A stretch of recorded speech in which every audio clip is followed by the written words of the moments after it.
Esta série é composta de 30 programas. Hoje, você vai assistir ao programa número 13, Mãos à Obra, o programa da construção.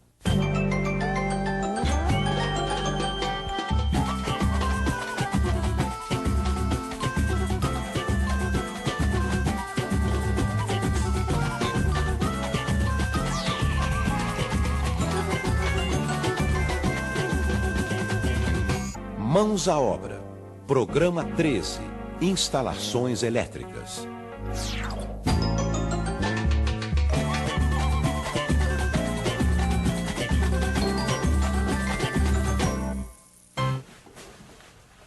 Oi, Pedrão.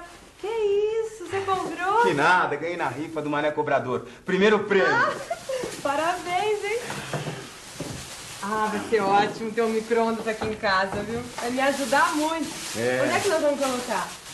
Esse que é o problema aí, né? Ele precisa de uma tomada só pra ele, meu amor. Eu acho que não tem tomada sobrando aqui na cozinha, não. Quando a gente fez o projeto da parte elétrica da casa, a gente não pensou nisso. Mas também a gente não sabia que ia ganhar um micro-ondas, né? Na rifa do Mané Cobrador. Olha, antes de fazer a instalação elétrica na sua casa, precisa pensar bem antes pra não ter problema depois, né? Mesmo que você contrate um eletricista, é importante você conhecer os materiais elétricos e saber como eles vão ser instalados. E aqui vai uma dica importante, viu, gente? Na empresa de energia elétrica da sua cidade, você vai ter informações de como receber energia na sua casa.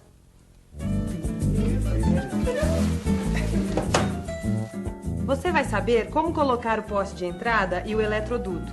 E como deve ser a caixa de entrada, onde serão instalados o medidor e a chave geral.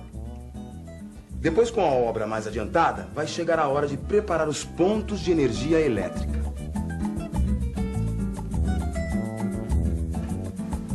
Olá, Pedrão, tudo bem? O que é que você vai precisar, amigão?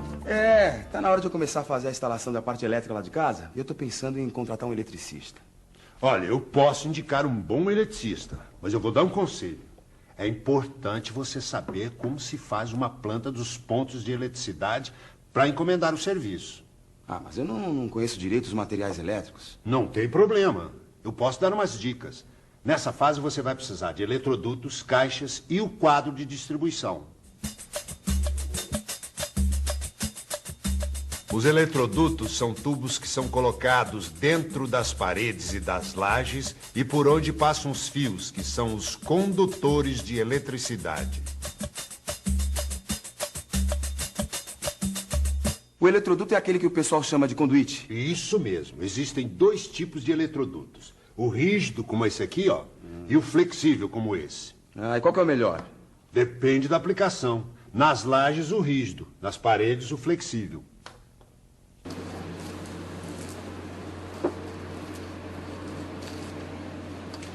Ele é mais prático. É fornecido em rolos. Você pode cortar no tamanho que quiser sem precisar emendar. E tem mais. Por ser flexível, tem a vantagem de poder fazer curvas na parede.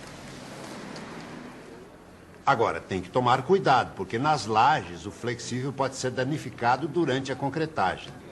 É por isso que, nesse caso, você deve usar o rígido. Tá ficando lá.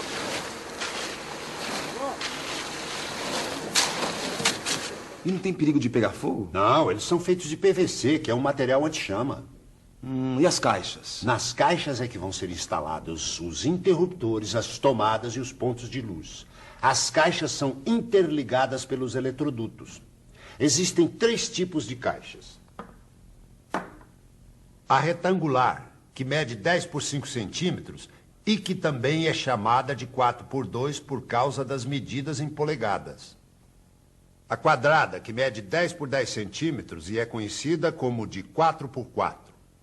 E a octogonal, ela tem 10 centímetros. Agora, quando é que eu uso uma e quando é que eu uso a outra? As caixas octogonais são usadas para as lâmpadas. As caixas retangulares e as quadradas são para interruptores e tomadas. E o quadro de distribuição? O quadro de distribuição é o centro de toda a instalação elétrica dentro da casa. Ele recebe os fios que vêm do medidor da entrada e distribui a energia para as lâmpadas, tomadas e interruptores. É como o coração, né? Que bombeia o sangue para as outras partes do corpo. Isso mesmo. Dentro dele tem uma chave geral e alguns disjuntores. E o que é disjuntor?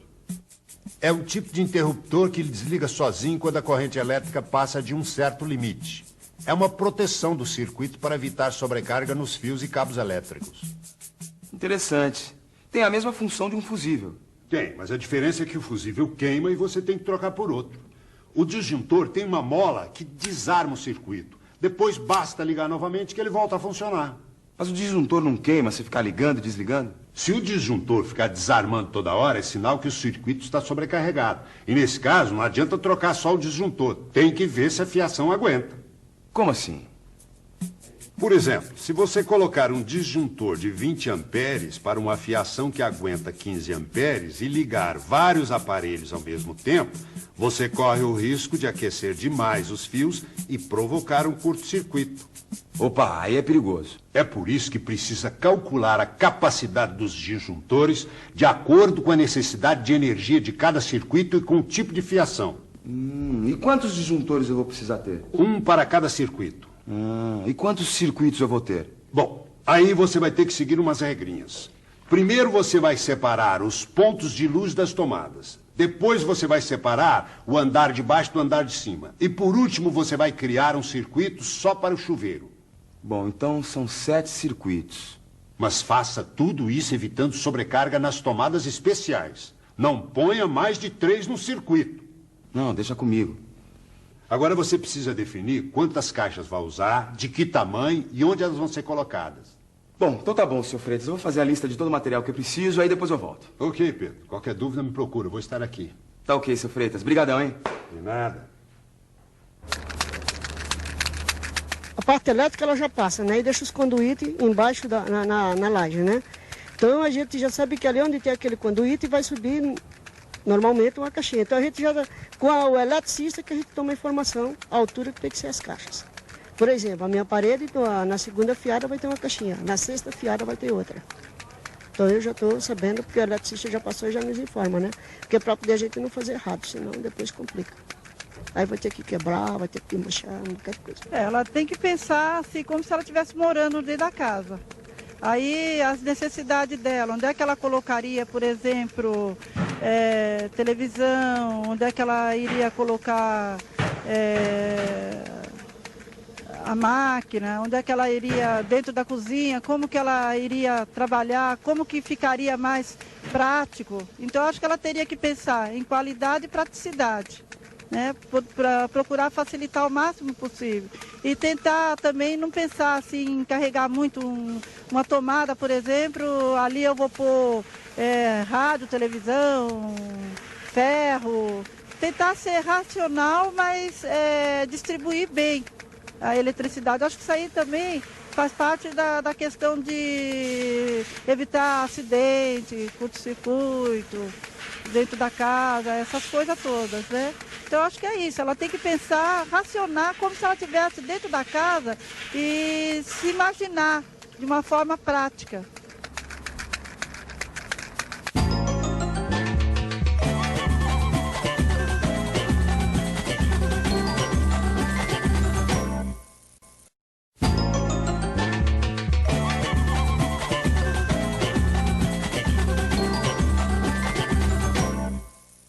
Depois das dicas do Sr. Freitas, eu aprendi como é importante você fazer uma planta dos pontos de eletricidade.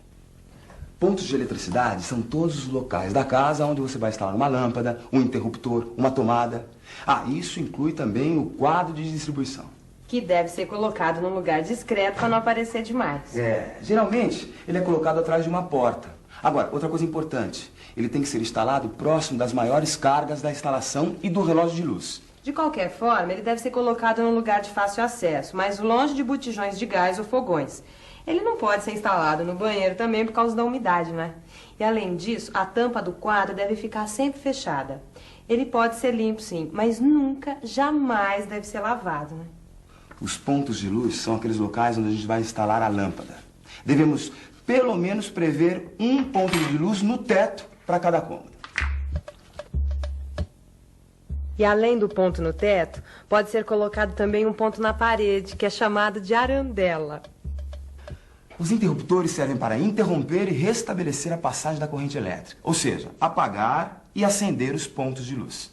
Eles devem ser colocados próximo das portas, porque assim fica mais fácil você acender. E nunca atrás delas, porque senão dificulta. Devem ser previstos 2 tipos de tomadas, as de uso especial e as de uso geral.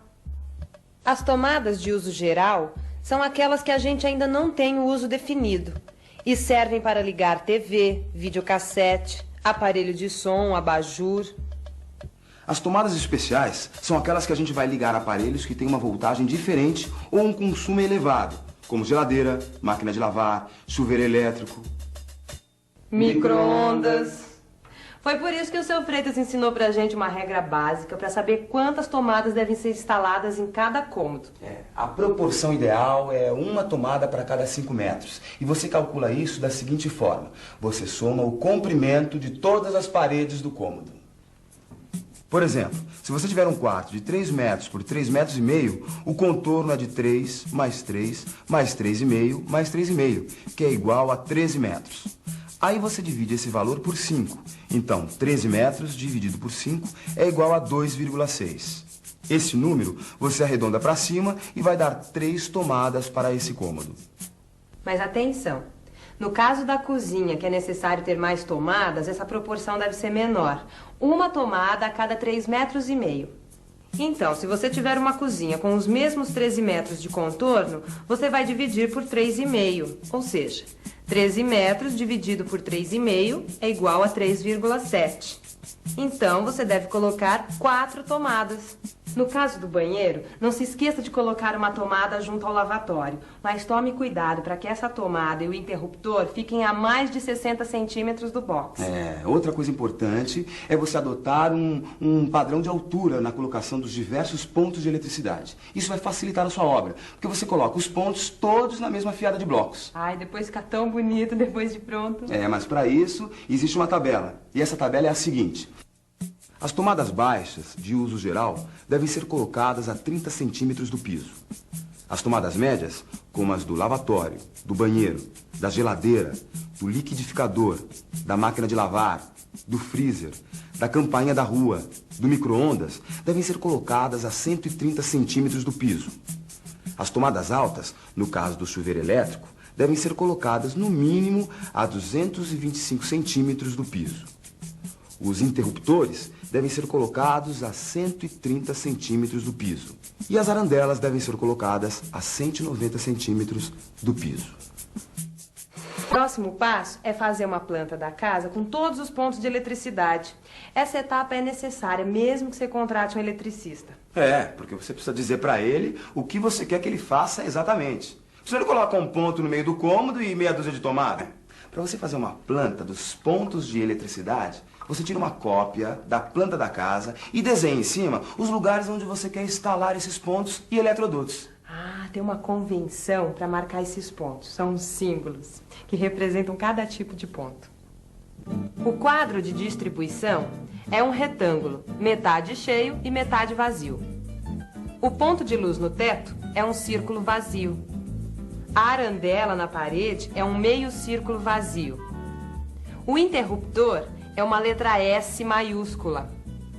A tomada baixa é um círculo pequeno vazio com um traço do lado.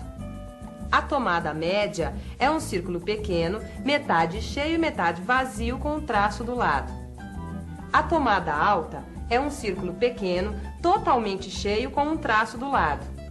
O telefone é um triângulo vazio. E os eletrodutos você indica com uma linha ligando os pontos. Se passar pelo chão, faça uma linha tracejada para distinguir dos que estão passando pela laje ou parede. Com esses símbolos, você vai marcar a planta começando pelo andar de baixo. Marque o quadro de distribuição. Marque os pontos de iluminação no teto. Na cozinha, como temos um ponto no teto, é bom termos arandelas em cima do fogão e em cima da pia, para ficar bem iluminado. Marque os interruptores. Marque as tomadas. Depois, desenhe uma linha ligando o quadro de distribuição ao ponto de luz do teto mais próximo. Agora, ligue esse ponto de luz com os demais pontos do andar térreo. Ligue os pontos de luz com os respectivos interruptores. A partir dos interruptores ou dos pontos de luz, ligue as tomadas.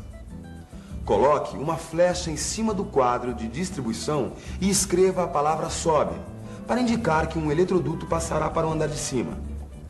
No andar de cima, repita todas as operações a partir do ponto onde o eletroduto estiver chegando.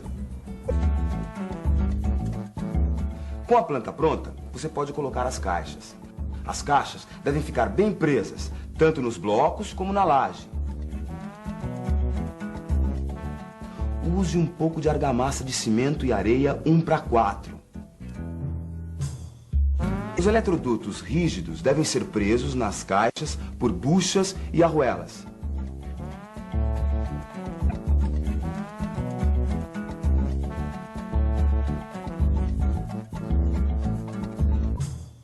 Os eletrodutos flexíveis passarão dentro da parte oca dos blocos e os rígidos ficarão concretados na laje.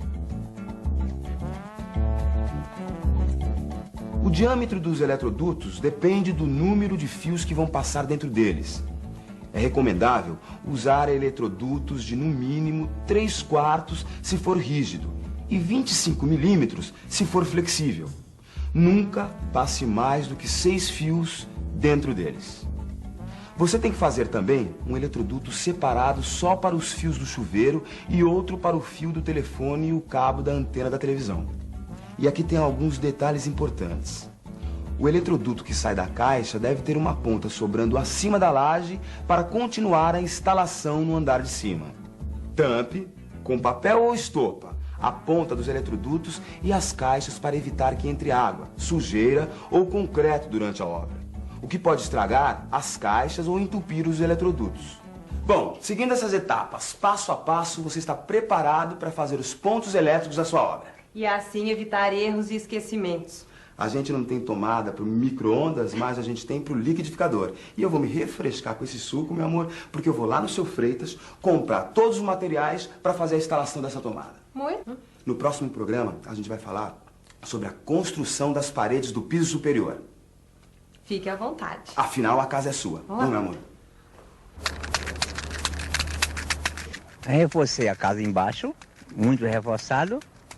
Aí, primeiramente, eu fiz minha escada e subi para cima. Deixei tudo certinho para poder construir em cima. As paredes você tem que levantar o mesmo padrão que foi feito de baixo. Tem que acompanhar o aprumamento de baixo. E vai até em cima. Padrão, né?